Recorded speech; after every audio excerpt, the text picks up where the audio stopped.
great to be here. What an honor and a joy it is to be with you. I'm a big fan of your leaders, your leadership team, and had created some great relationships with them over the years. And so it actually has taken 2 years to put this on the calendar, believe it or not. But I'm so excited now to finally be here. Whoa! And among you at the yellow box. I thought it was the pink box all this time. I'm just joking. I'm sorry. Turn to somebody beside you and say, she really is truly sorry. She knows it's yellow. Okay, or don't. It's okay.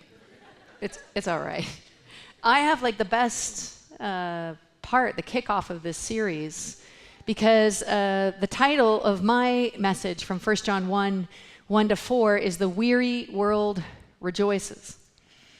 And actually, I don't think it really even needs much of an introduction in so many ways, because I think, what I'm supposed to do is kind of paint a picture of weariness. I think I need to do that this week. And I was, just even watching the news on the way over here on the plane, over and over and over again. I mean, if you weren't sure if you felt weary or not, if you weren't sure that the world was a dark place, if you weren't sure that everybody's a little bit tired this year, then you just have to listen to that over and over and over again. The backdrop of our time, the world in which we're living in, the darkness, the depth of depravity, the hopelessness, the weariness of it all. This is not a new thing. I mean, Pope Francis has declared this Christmas to be a charade. I hate it when that happens. I hate it when even the Pope gets weary, right? Or you're just like, even the Pope, the representation of, billions of people on the planet and their faith at Christmas time, calls it a charade because of course, how dark the world is right now. What a weary place it is right now. Even the Pope is weary of it all. Even the Pope says, really? We're going to celebrate this celebration while, hundreds of thousands of people, millions of people are displaced. And even in our own world, it's a tricky business trying to keep joy, try to keep this message of rejoicing, trying to keep this idea that there's a celebration going on, trying to keep the Hallmark Disney version and the Coca-Cola Santa Claus in business. It's hard. It's hard work. It's because it's a weary world. Aren't you glad I came? Aren't you glad you came to church? You're like, yeah, I'm feeling better already. Thanks for that. I hosted a birthday party for my son, Judah. He was turning 6. And his best friend was a girl named Gracie. She's 7. And Gracie is the world's worst secret keeper. And somehow by accident, Gracie found out about the secret party. And the idea was that the party was a total secret. And when we pulled into Chuck E. Cheese parking lot, that was when it was going to be revealed that, ta-da, indeed, this was a celebration. And so I had a little talk with Gracie, and I said, Gracie, honey, this is really important. You're in on this incredible secret. And so Gracie said, okay, I can do it. I promise you, I can do it. So Gracie was in our van on the way to Chuck E. Cheese's. And I could see her. She was sitting right in the middle of the back seat of the minivan. So I was driving. I could see her clear in my rear view mirror. I had a full picture of Gracie going like this. Just willing herself, in physical pain, trying to keep the secret inside of her, just like literally, I was like, oh man, this girl, she could this could be serious, this could be medical. Do we have a nurse standing by? This girl just trying to keep the secret. And I remember when we pulled into the parking lot, I just nodded to her in the mirror, I just was like, now, just like, this is the time, Gracie. And Gracie just exploded. It's a party! Just like all of this kept up energy and passion and the secret that she held, and sort of, there it is out there. It's a party, the secret's out. And I don't know if it's just me, but in my own crazy mind, I have this idea that angels are like 7-year-old girls. I feel like in heaven, for years, they were like, can we tell him now? Can we tell him now? Can we tell him now? And Jesus is just like, wait for it. Wait for it. You know what I mean? Wait for it. And then in the most unlikely of circumstances, when the backdrop is even wearier than it is today. When it is literally 400 years since the Jews have had any good news at all.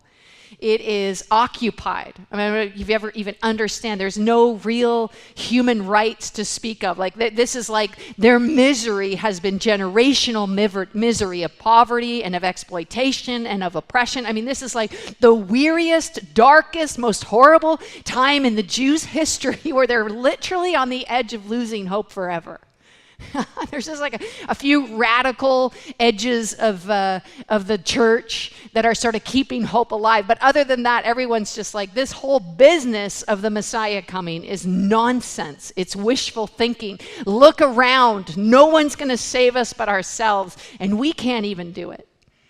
And right in that parking lot, right in that backdrop, right in that darkness, boom, Jesus nods to the angels who are literally like, when they're just like, I give you good tidings of great joy, which will be to all people. Right in that place, Jesus shows up and the angels are like unleashed, just like unbottling joy that's been pent up since before time began and unleashing it on the world that right when you think it's not possible, it is possible. And right when you think it can't possibly be done, it is done. And right those places where angels are announcing, one of my favorite parts of the Christmas story is the shepherds. I think it's hysterical. It's literally like a Monty Python skit. These shepherds, they're like, who are they? Yeah, they're literally like nobody. They're like these guys that are like over a hill and in the dark. That's how the scripture puts it, which pretty much describes most men I know, but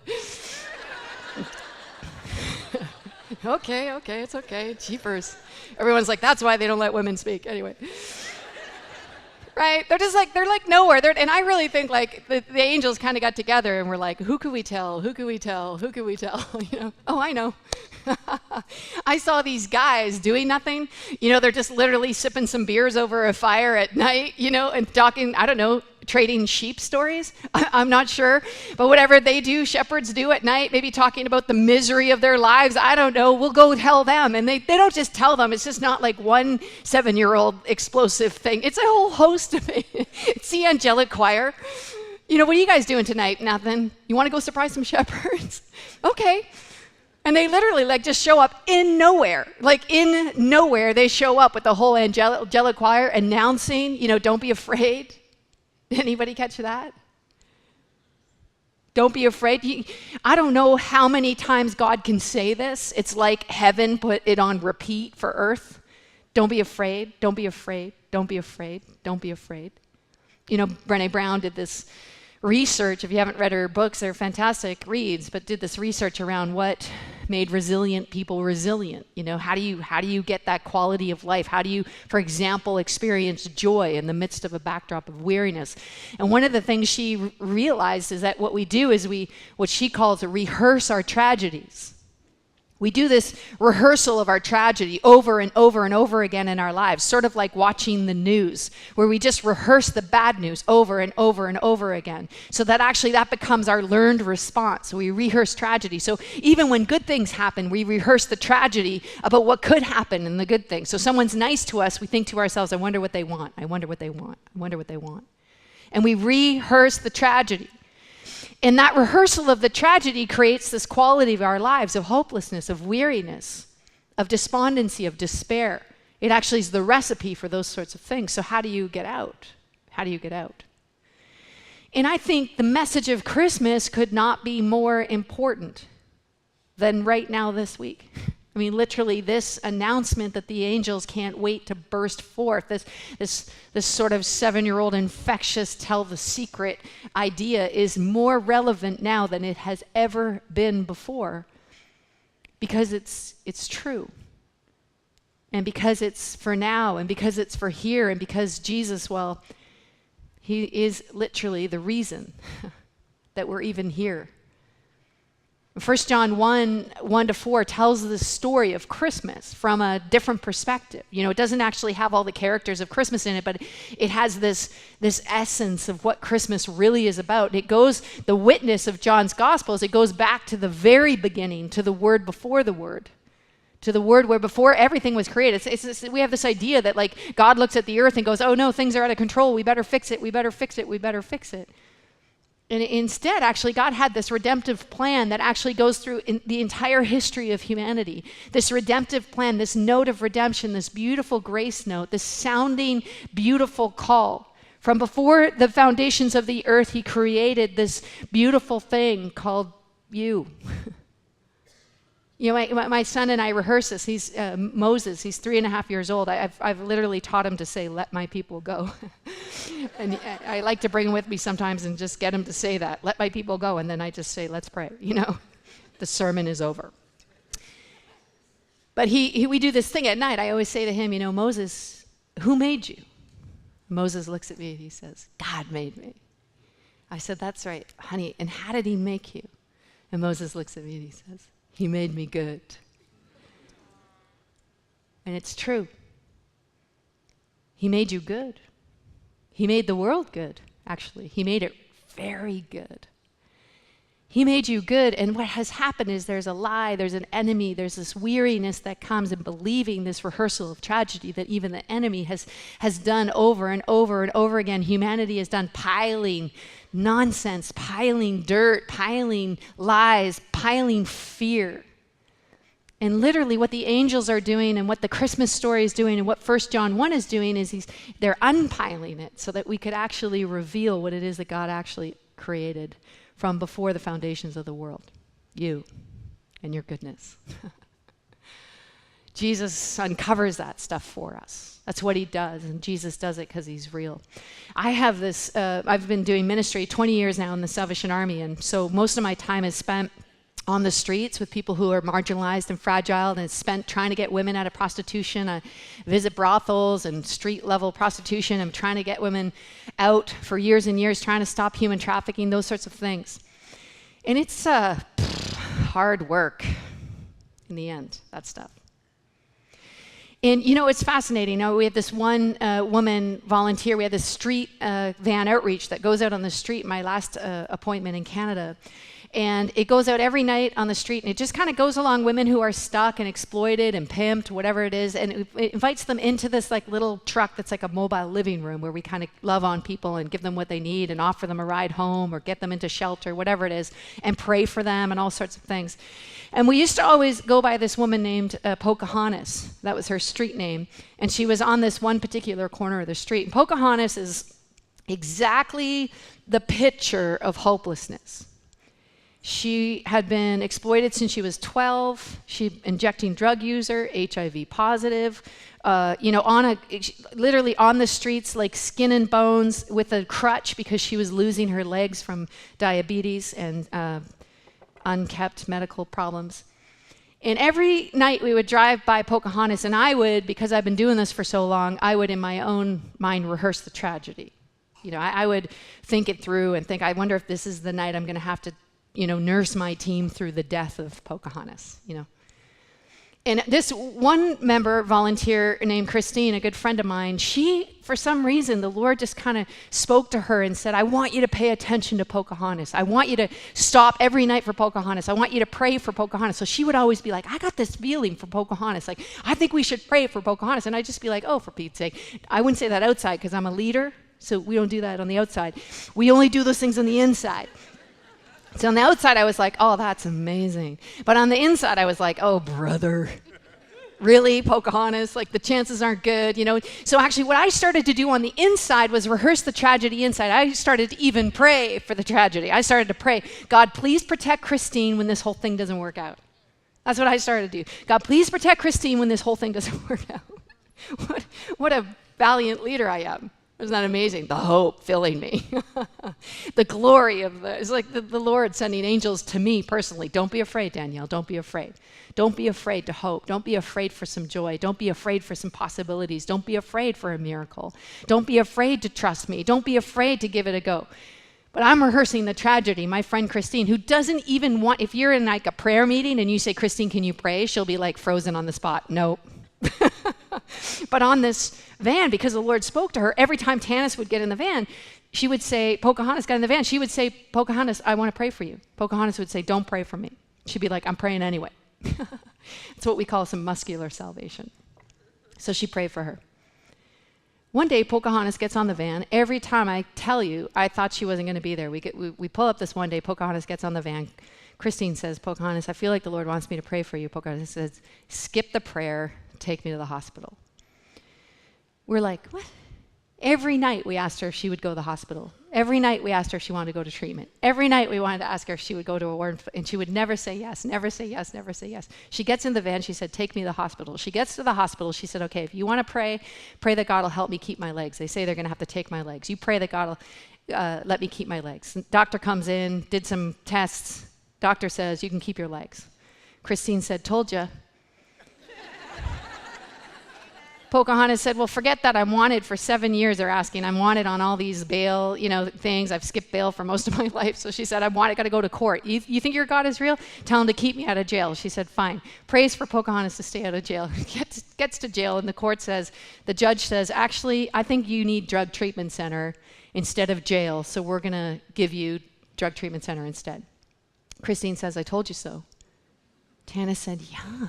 Holy cow. She gets to drug treatment center and she prays. She said, okay, God, if you're so real, all I want to do right now is use heroin. If you're so real right now, take this desire, take this urge, take this overwhelming desire for me to use heroin, take it away. The next day, she has no desire to use heroin. Pocahontas comes to this revelation. Holy crap, she said. I think God might be real. That's the sign of revelation. That's the sound of it. Except I'm pretty sure she didn't say it quite like that.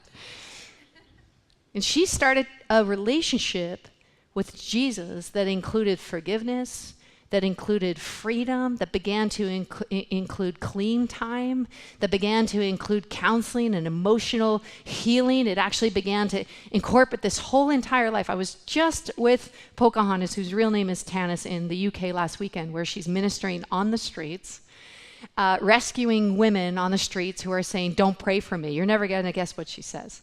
She says, I'm going to pray for you anyway. Too bad for you. Because this Jesus I want to tell you about is not some sort of Hallmark special. This Jesus is not some sort of Disney after-school special. This Jesus is real. This Jesus is real life. This Jesus is personal. This Jesus can touch and can feel and to go to the dark spots. You see, the thing about this weary world and the darkness of our own lives is that it's not too dark for him. God isn't scared of it. God isn't scared of the darkness. You never see anyone going home and putting blinds up to protect themselves from the dark. This light, 1 John 1 says, this plan God had from the very beginning was to bring Jesus into the world. And Jesus, this is real. I remember when I was in this small group, this girl, Philona, part of our church, and we were going around asking what people's encounters of Jesus were, when they had encountered him before. And she said, really quietly, she's super quiet, she just said, I encountered Jesus, she said, in the forest. And I remember thinking to myself, that's nice, because sometimes when you go outside, you can kind of see God and the whole way things are creation and all that jazz. It's also very nice. I said, oh, tell me more. What do you mean exactly? Like when you're out for a walk or something like that? And Philona said, no, actually. She said, I encountered Jesus when I was with my brother in Rwanda and my whole family was massacred. And she said, we ran with some other children into the forest to hide. And she said, we ran and we were so scared because it was so dark at night and we could still hear all of the commotion and the screaming of the genocide. She said, and we didn't really know what to do and we didn't know how we were going to survive. But she said, this man came to us. And she said, at first we thought it was a trick because he was looked like the enemy, actually the people we were hiding from. But he came to us and he brought us baskets of food so that we would survive. And she said, he came every night. He would come at the same time and he would say the same thing, don't be afraid. And he would give us food. And I said, well, who is the man? She said, I don't know. We asked him his name, and he said, you can call me Jesus. This angelic pronouncement, this one who from the beginning has been working his plan out in the world, this Jesus, this announcement to the world at painful, dark places, it's because God isn't some sort of esoteric truth that we contemplate when all is good with the world. God is present with us. Jesus is real with us. He wants to engage in those dark places, in those hidden places, in those shame places, in those places where we rehearse our own tragedies. And not all of us have those tragic experiences, those dark, dark places where we're on the street or we're hiding out in a genocide, but we have our own dark spots in our own lives, our own hopelessness and our own marriages while we create some Christmas facade at an office party, but meanwhile we just want to punch each other in the head. And we don't know how much longer we can go in this relationship that's like a facade. Or kids who are out and they should be in and out of control, or all kinds of hopeless and shameful and tragedy that we rehearse over and over again. And what the angel says is as relevant today as it is then, is this: don't be afraid anymore. Don't be afraid because there's hope still in the world. Don't be afraid because actually joy is here. Don't be afraid because I've got some good news that angels cannot even keep in anymore, that there's actually a plan before the plan went bad. There was a plan for good. There's a plan of redemption. There's a plan of hope, that it's not too late and it's not too hard. That Jesus can do what cannot be done, that this story is actually impossible because by definition, God's business is the impossible. And that actually we don't have to be afraid to trust him or hope for our future or for our relatives or a difference in the world, because actually Jesus is real. And Jesus is life and Jesus is love. My favorite wedding I've ever performed is in the downtown east side of Vancouver. It's a drug-addicted community. I church planted there for years. We lived there with my son, and we told people about Jesus, and all kinds of fun things happened there.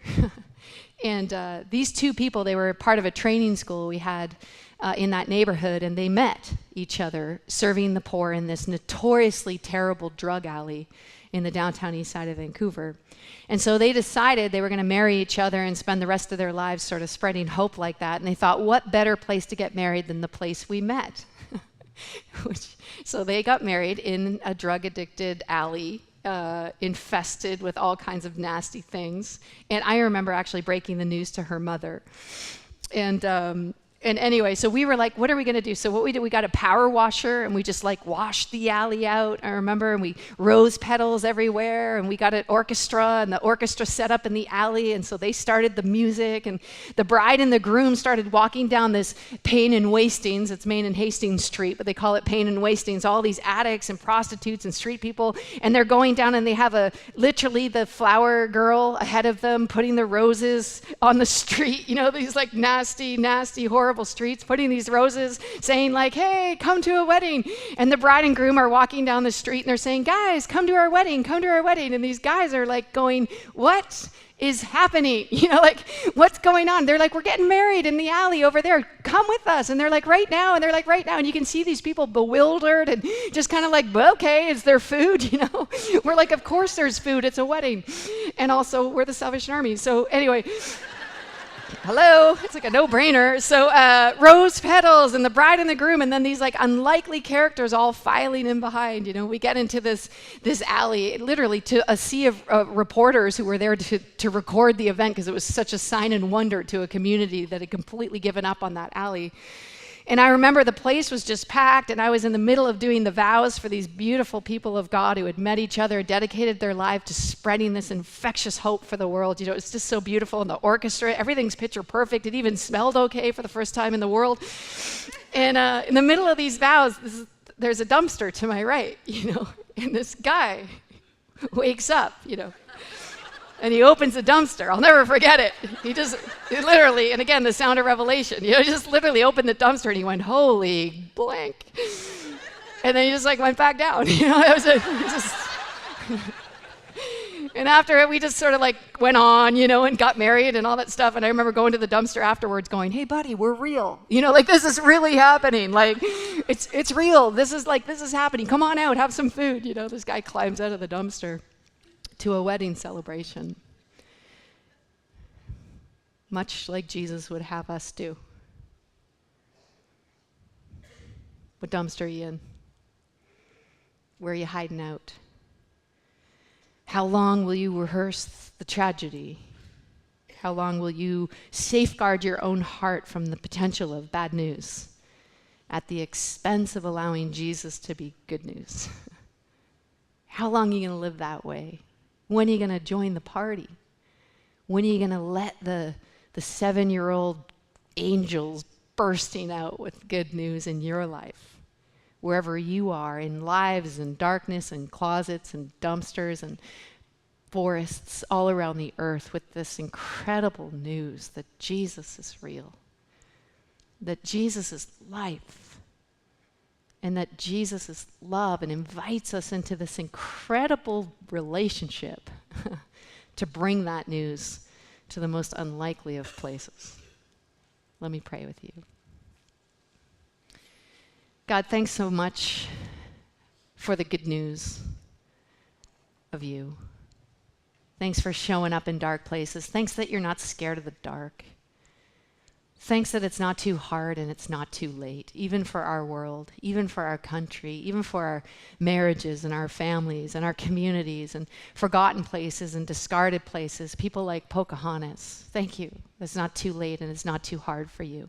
Would you please protect us from that habit of rehearsing tragedy? Would you please give us tools and strategies by which we can practice the good news of your gospel coming to the world, that we can practice loving you, that we can practice being part of an angelic choir that shines light in dark places, celebrating what you've done and who you are. Do it, God, in us, we pray.